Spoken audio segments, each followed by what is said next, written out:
امریکہ میں جب ایک قیدی کو پھانسی کی سزا سنائی گئی تو وہاں کے کچھ سائنسدانوں نے سوچا کہ کیوں نہ اس قیدی پر کچھ تجربہ کیا جائے۔ تب قیدی کو بتایا گیا کہ ہم تمہیں پھانسی دے کر نہیں ماریں گے بلکہ زہریلا کوبرا سانپ ڈسا کر ماریں گے، اور اس کے سامنے بڑا سا زہریلا کوبرا سانپ لے آنے کے بعد اس کی آنکھیں بند کر کے اس کو کرسی سے باندھ دیا گیا اور اس کو سانپ نہیں بلکہ 2 سیفٹی پن چبھائی گئی اور قیدی کی کچھ سیکنڈ میں ہی موت ہو گئی۔ پوسٹ مارٹم کے بعد پایا گیا کہ قیدی کے جسم میں سانپ کے زہر جیسا ہی زہر ہے۔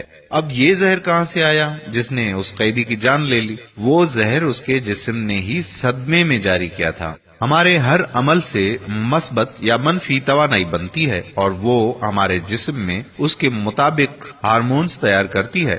75% بیماریوں کی وجہ منفی سوچ ہی ہوا کرتی ہے۔ آج انسان خود ہی اپنی منفی سوچ سے خود کو ختم کر رہا ہے۔ اپنی سوچ ہمیشہ مثبت رکھیں اور سدا خوش رہیں۔ 25 سال کی عمر تک ہمیں یہ پرواہ نہیں ہوتی کہ لوگ کیا سوچیں گے۔ 50 سال کی عمر تک اسی ڈر میں جیتے ہیں کہ لوگ کیا سوچیں گے۔ 50 سال کے بعد پتہ چلتا ہے کہ ہمارے بارے میں کوئی سوچ ہی نہیں رہا تھا۔